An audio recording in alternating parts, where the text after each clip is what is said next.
Friends, ಈ ವಿಡಿಯೋದಲ್ಲಿ ನಾವು ನರ್ಸಿಂಗ್ ಅಂದ್ರೇನು, ನರ್ಸಿಂಗ್ ಯಾವ ಡೆಫಿನೇಷನ್ಸ್ಗಳು ಇದ್ದಾವೆ, ಹೌದಾ, ನರ್ಸಿಂಗ್ದಲ್ಲಿ ನಾವು ಏನು ಒಂದು ಆ್ಯಕ್ಟಿವಿಟಿಗಳನ್ನು ಮಾಡ್ತೇವೆ ಅನ್ನೋದ್ರ ಬಗ್ಗೆ ಇಂಟ್ರೊಡಕ್ಷನ್ ಪಾರ್ಟಾಗಿ ಈ ಒಂದು ವಿಡಿಯೋದಲ್ಲಿ ನಾವು ಅಧ್ಯಯನ ಮಾಡ್ತೇವೆ. ಇದು JNM ನರ್ಸಿಂಗ್ ಮತ್ತು BSc ನರ್ಸಿಂಗ್ ವಿದ್ಯಾರ್ಥಿಗಳಿಗೆ ಫಂಡಮೆಂಟಲ್ಸ್ ಆಫ್ ನರ್ಸಿಂಗ್ದಲ್ಲಿ ಬರುವಂತಹ ಅಧ್ಯಯನ ಇಂಟ್ರೊಡಕ್ಷನ್ ಆಫ್ ನರ್ಸಿಂಗಲ್ಲಿ ಇವತ್ತು ನಾವು ಡಿಸ್ಕಷನ್ ಮಾಡ್ತಾಯಿದ್ದೀವಿ. ಈ ಒಂದು ವಿಡಿಯೋನ ಪೂರ್ತಿಯಾಗಿ ನೋಡಿ ಮತ್ತು ಇಷ್ಟವಾಗಿದ್ದರೆ ಒಂದು ಲೈಕನ್ನು ಕೂಡ ಮಾಡಿಕೊಡಿ. ನಮ್ಮ ಚಾನಲ್ಗೆ ಹೊಸಬರಾಗಿದ್ದರೆ ಚಾನಲ್ನ ಸಬ್ಸ್ಕ್ರೈಬ್ ಮಾಡೋದನ್ನು ಮರಿಬೇಡಿ. ಸೊ ಇದರಲ್ಲಿ ನರ್ಸಿಂಗ್ ಮೀನಿಂಗ್ ಅಂದರೆ ಏನು? ಸೊ ಈ ಒಂದು ನರ್ಸಿಂಗ್ ಅನ್ನೋ ಶಬ್ದ ಲ್ಯಾಟಿನ್ ವರ್ಡಿಂದ ಬಂದಿರುವಂಥದ್ದು, ಅಂದರೆ ಲ್ಯಾಟಿನ್ ಪದದಿಂದ ಬಂದಿರುವಂತಹದ್ದು ನರ್ಸಿಂಗ್. ಸೊ ಇದರಲ್ಲಿ ಲ್ಯಾಟಿನ್ದಲ್ಲಿ ಏನಂತ ಕರೀತಾರೆ ಅಂದರೆ ನರ್ಸಿಂಗಿಗೆ ನ್ಯೂಟ್ರಿರ್ ಅಂತ ಕರೀತಾರೆ. ಸೊ ನ್ಯೂಟ್ರಿರ್ ಅಂದರೆ ನೋರಿಶ್. ಓಕೆ, ಸೊ ನೋರಿಶ್ ಕೂಡ ಅಂತ ಕರಿತೀವಿ ನಾವು, ನೋರಿಶ್ ಕೂಡ ಅಂತ ಕರಿತೀವಿ.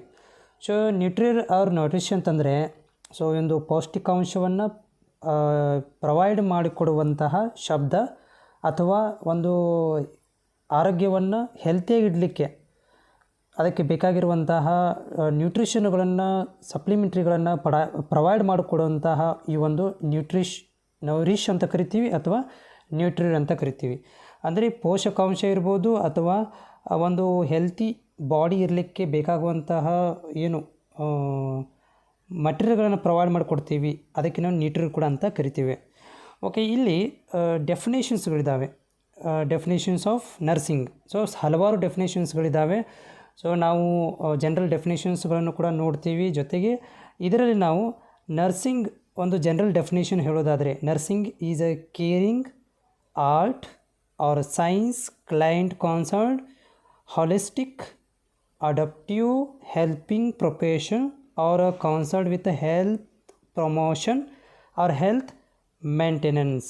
ಓಕೆ, ಸೊ ಇಲ್ಲಿ ನರ್ಸಿಂಗ್ ಅಂತಂದರೆ ಇದು ಒಂದು ಏನಂತಂದರೆ ಒಂದು ಕಾಳಜಿ, ನರ್ಸಿಂಗ್ ಅಂದರೆ ಒಂದು ಕಾಳಜಿ ವಹಿಸುವಂಥದ್ದು ಇರ್ಬೋದು. ಓಕೆ, ಸೊ ಅಂದರೆ ಕೇರಿಂಗ್ ಅಥವಾ ಒಂದು ಇದು ಕಲೆ ಆಗಿರ್ಬೋದು, ಅಥವಾ ಇದೊಂದು ವಿಜ್ಞಾನ ಕೂಡ ಹೌದು. ಆಮೇಲೆ ಇದೊಂದು ಕ್ಲೈಂಟ್ ಕಾನ್ಸರ್ಡ್ ಅಂತಂದರೆ ಒಂದು ರೋಗಿಯ ಬಗ್ಗೆ ಒಂದು ಕೇಂದ್ರೀಕೃತವಾದಂಥ ಕಾನ್ಸರ್ಟ್, ಅಂದರೆ ಅವನ ಬಗ್ಗೆ ಮುತುವರ್ಜಿ ವಹಿಸುವಂಥದ್ದು ಇರ್ಬೋದು. ಅಥವಾ ಹೋಲಿಸ್ಟಿಕ್ ಅಂತಂದರೆ ಸಮಗ್ರ, ಪೂರ ಟೋಟಲ್ಲಾಗಿ ಅದಕ್ಕೆ ಸಂಬಂಧಿಸಿದಂಥ, ಅದು ಅಡಪ್ಟಿವ್ ಹೆಲ್ಪಿಂಗ್ ಪ್ರೊಫೆಷನ್ ಅಂದರೆ ಹೊಂದಾಣಿಕೆ ಮಾಡಿಕೊಂಡು ಸಹಾಯ ಮಾಡುವಂಥ ಒಂದು ಪ್ರವೃತ್ತಿ ಇರ್ಬೋದು. ಅಥವಾ ಕಾನ್ಸರ್ಡ್ ವಿತ್ ಹೆಲ್ತ್ ಪ್ರಮೋಷನ್ಸ್ ಅಂದರೆ ಆರೋಗ್ಯದ ಒಂದು ಸಂಬಂಧಿಸಿದಂತೆ ಪ್ರಚಾರ ಇರ್ಬೋದು. ಅಥವಾ ಹೆಲ್ತ್ ಮೇಂಟೆನೆನ್ಸ್ ಆರೋಗ್ಯದ ಒಂದು ನಿರ್ವಹಣೆಯನ್ನು ಹೇಳಿಕೊಡುವಂತಹ ಒಂದು ವೃತ್ತಿ ಅಂತಂದರೆ ಅಥವಾ ಕಲೆ ಅಂತಂದರೆ ನರ್ಸಿಂಗ್ ಅಂತ ಕರಿತೀವಿ. ಸೊ ಇದು ಕೂಡ ಒಂದು ಡೆಫಿನೇಷನ್. ಅಥವಾ ಇನ್ನೊಂದು ಡೆಫಿನೇಷನ್ಸ್ ಅಕಾರ್ಡಿಂಗ್ ಟು ಯಾರ ಪ್ರಕಾರ ಅಂತಂದರೆ ಫ್ಲೋರೆನ್ಸ್ ನೈಟಿಂಗೇಲ್ ಅವರ ಪ್ರಕಾರ.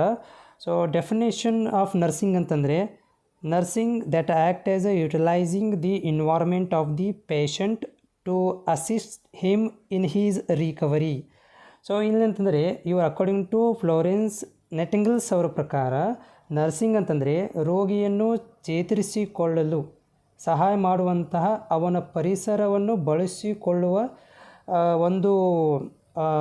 ಒಂದು ಪರಿಸರವನ್ನು ಬಳಸಿಕೊಂಡು, ಓಕೆ, ಅಲ್ಲಿ ಅಂದರೆ ಒಂದು ಪೇಷಂಟ್ಗೆ ಅವನು ಈಸಿಯಾಗಿ ರಿಕವರಿ ಆಗಬೇಕು, ಅಂದರೆ ಅವನು ಬಳಲ್ತಾ ಇದ್ದಾನೆ, ಒಂದು ಪೇಷಂಟಾಗಿ ಬಳಲ್ತಾ ಇದ್ದಾನೆ, ಅವನು ರಿಕವರಿ ಮಾಡಲಿಕ್ಕೆ, ಸೊ ಅವನ ಅಸಿಸ್ಟ್ ಮಾಡಲಿಕ್ಕೆ, ಓಕೆ, ಸೊ ಅವರಿಗೆ ಸಂಬಂಧಿಸಿದಂಥ ಒಂದು ಇನ್ವಾರ್ಮೆಂಟನ್ನು ಪ್ರೊವೈಡ್ ಮಾಡಿಕೊಡುವಂತಹ, ಓಕೆ, ಆ ಒಂದು ಇನ್ವಾರ್ಮೆಂಟನ್ನು ಯೂಸ್ ಮಾಡಿಕೊಂಡು ಪೇಷಂಟಿಗೆ ರಿಕವರಿ ಮಾಡುವಂಥ ಒಂದು ರೋಗದಿಂದ ಇರ್ಬೋದು ಅಥವಾ ಯಾವುದೇ ಒಂದು ಮಾನಸಿಕ ಅಸ್ವಸ್ಥದಿಂದ ಇರ್ಬೋದು, ಅವುಗಳನ್ನು ರಿಕವರಿ ಮಾಡಲಿಕ್ಕೆ ಒಂದು ಸಾರಾಂಶವೇ ಏನಂತಂದರೆ ನರ್ಸಿಂಗ್ ಅಂತ ಹೇಳ್ತಾರೆ.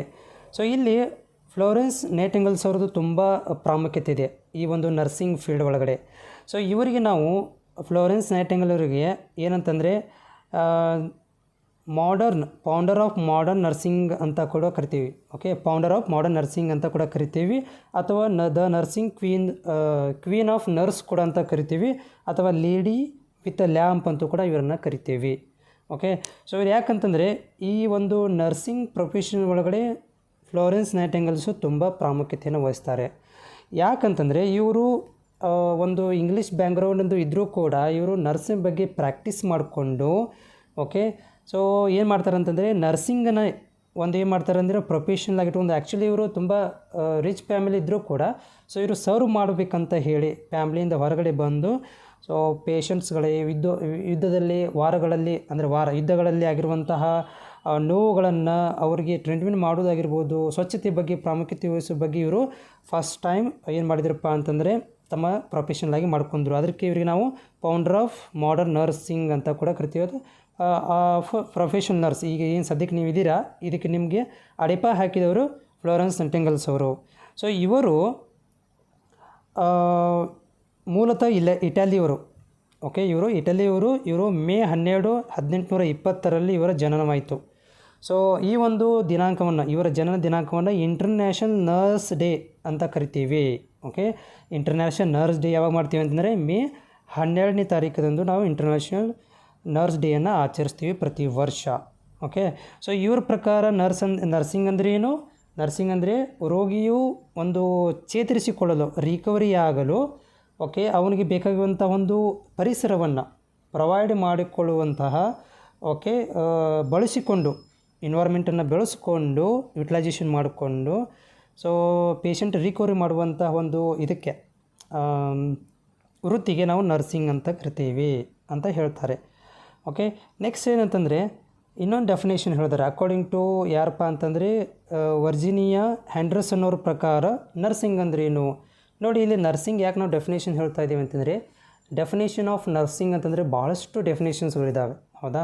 ಸೊ ಅದರಲ್ಲಿ ನಾನು ಚೂಸ್ ಮಾಡ್ಕೊಂಡಿದ್ದೀನಿ 2-3 ಡೆಫಿನೇಷನ್ಗಳನ್ನು ಮಾತ್ರ. ಅದರ ಬಗ್ಗೆ ನಾನು ಇದರಲ್ಲಿ ಹೇಳ್ತಾ ಇದ್ದೀನಿ. So according to Virginia Henderson ಅವ್ರ ಪ್ರಕಾರ the unique functions of nurse is to assist the individuals sick or well in performance of those activities contributing to health or its recovery.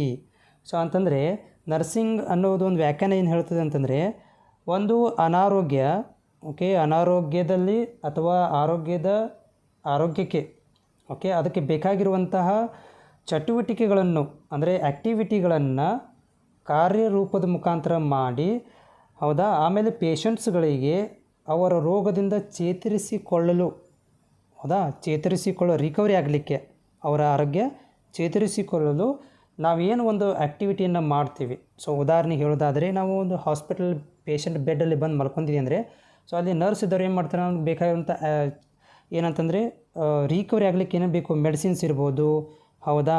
So ಅಥವಾ ಅವ್ನು ಟೇಕಿಂಗ್ ಕೇರ್ ಇರ್ಬೋದು, ಅವ್ನ ಮಾತಾಡೋದು ಇರ್ಬೋದು, okay, ಅವನಿಗೆ bathing ಮಾಡುವಂಥ ಇರ್ಬೋದು, ಇವೆಲ್ಲವುಗಳನ್ನು ಅವನ ರಿಕವರಿ ಆಗೋ ತನಕ ಅಥವಾ ಪೀಸ್ಫುಲ್ ಡೆತ್, ಅವನ ಸಾವಿನ ತನಕ ಕೂಡ ಅವನ ಅಗತ್ಯ, ಅವನ ಇಚ್ಛೆಗೆ ಅಥವಾ ಅವನಿಗೆ ಸಂಬಂಧಿಸಿದಂತಹ, ಹೌದಾ. ಸೊ ಏನು ಮಾಡ್ತಾರೆ ಅಂತಂದರೆ ಇಲ್ಲಿ ಟ್ರೈ ಮಾಡ್ತಾರೆ ನರ್ಸುಗಳು. ಅದಕ್ಕೆ ನಾವು ನೆಸಸರಿ ಸ್ಟ್ರೆಂತ್ ಇರ್ಬೋದು, ನಾಲೆಜ್ ಇರ್ಬೋದು, ಹೌದಾ.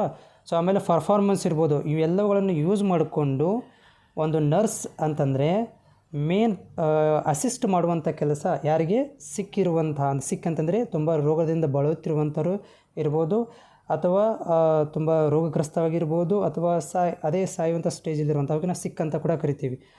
ಅಂಥವುಗಳನ್ನು ಅದಕ್ಕೆ ನೆಸಸರಿ ಬೇಕಾಗಿರುವಂತಹ ಆ್ಯಕ್ಟಿವಿಟಿಗಳ ಮುಖಾಂತರ ಅವರುಗಳನ್ನು ರಿಕವರಿ ಮಾಡಲಿಕ್ಕೆ ಪ್ರಯತ್ನ ಮಾಡುವಂತಹ ಒಂದು ಫಂಕ್ಷನ್ನು ಏನಂತಂದರೆ ನರ್ಸ್.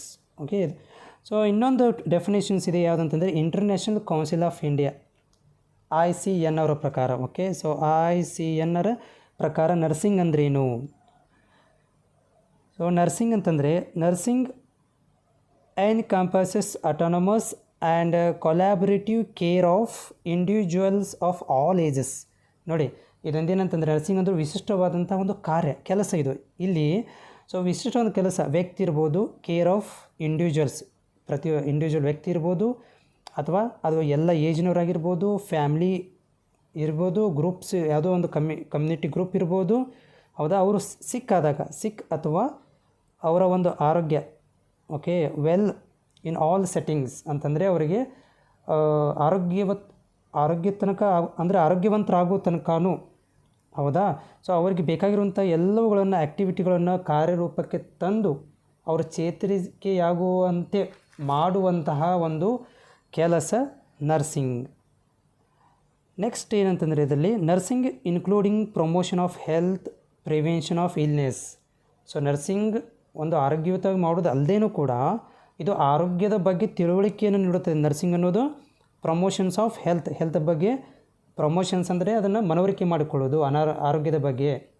ಆಮೇಲೆ ಪ್ರಿವೆನ್ಷನ್ ಆಫ್ ಇಲ್ನೆಸ್, ಸೊ ಒಂದು ಅನಾರೋಗ್ಯವನ್ನು ಹೇಗೆ ಕಾಪಾಡಬೇಕು ಅನ್ನೋದನ್ನು ಕೂಡ ಹೇಳಿಕೊಳ್ಳುವಂತಹ ಒಂದು ಏನಂದರೆ ಕೆಲಸ ಕೂಡ ಹೌದು. ಜೊತೆಗೆ ಕೇರ್ ಆಫ್ ಇಲ್, ಸೊ ಅಂತಂದರೆ ಇವಾಗ ಯಾರು ಅನಾರೋಗ್ಯದಿಂದ ಇರುತ್ತಾರೆ, ಸೊ ಅಂಥವರಿಗೆ ಅದನ್ನು ತಡೆಗಟ್ಟುವಂತಹ ಮತ್ತು ಅದಕ್ಕೆ ಬೇಕಾಗಿರುವಂಥ ಕೇರ್ಗಳನ್ನು ಹೇಳುವಂತಹ ಒಂದು ನರ್ಸಿಂಗ್ ಕೆಲಸ ಮಾಡುತ್ತೆ.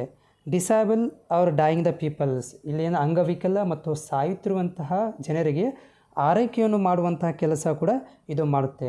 ಇದರ ಜೊತೆಗೆ ಅಡ್ವೈಸರಿ ಅಂದರೆ ಸಮರ್ಥನೆ, ಪ್ರಮೋಷನ್ ಆಫ್ ಸೇಫ್ಟಿ ಎನ್ವೈರ್ಮೆಂಟ್, ಅದಕ್ಕೆ ಸುರಕ್ಷಿತವಾದಂತಹ ಪರಿಸರದ ಬಗ್ಗೆ ಜಾಗೃತಿ ಮೂಡಿಸುವುದು, ರಿಸರ್ಚ್ ಅಂದರೆ ಸಂಶೋಧನೆಗಳನ್ನು ಮಾಡುವುದು, ಅಂದರೆ ಏನು ಚೇಂಜ್ ಮಾಡ್ಬೋದು ಅಂತ.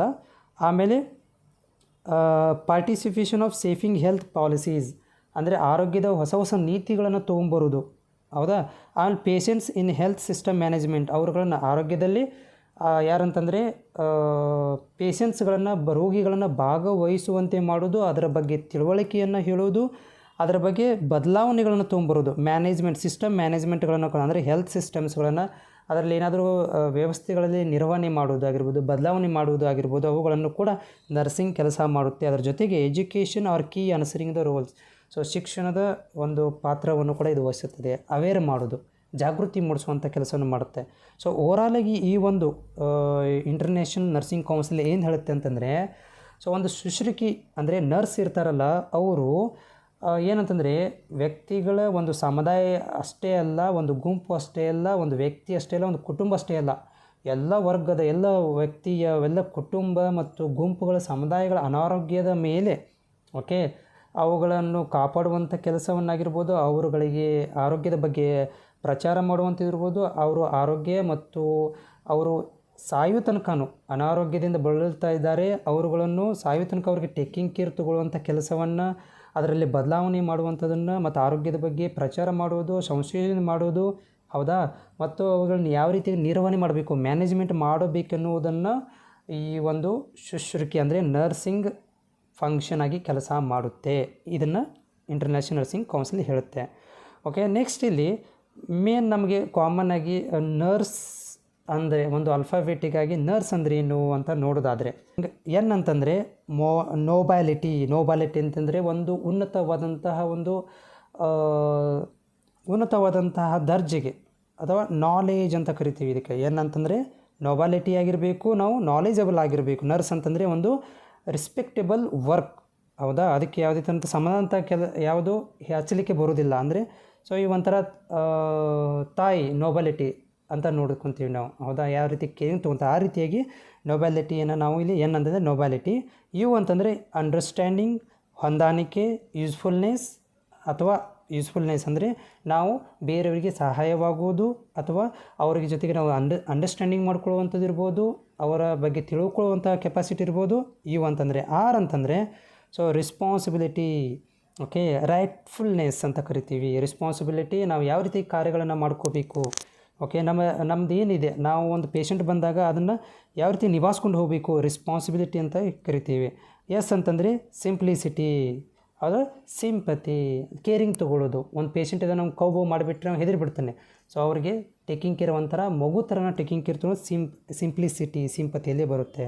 ಲಾಸ್ಟಿಗೆ E means efficiency. So efficiency, so it is ಏನಪ್ಪ ಅಂತಂದರೆ, ನಾವು ಓವರಾಲಾಗಿ GNM ನರ್ಸಿಂಗ್ ಕಂಪ್ಲೀಟ್ ಆದಮೇಲೆ ಮತ್ತು BSc ನರ್ಸಿಂಗ್ ಕಂಪ್ಲೀಟ್ ಆದಮೇಲೆ ಸೊ ನಮಗೆ ಒಂದು ಕೆಪಾಸಿಟಿ ಬರುತ್ತೆ, ಒಂದು ನಾಲೆಜ್ ಬರುತ್ತೆ, ಅದಕ್ಕೆ ನಾವು ಇಫಿಷಿಯನ್ಸಿ ಅಂತ ಕರಿತೀವಿ. ಸೊ ಇದೆಲ್ಲಗಳು ಏನಂತಂದರೆ ನರ್ಸಿಂಗ್ ಅಂದ್ರೇನು ಅಂತ. ಮೇ ಬಿ ಇದು ನಿಮಗೆ ಯೂಸ್ಫುಲ್ ಆಗಿದೆ ಅಂತ ಅಂದ್ಕೊಂಡಿದ್ದೀನಿ. Thank you.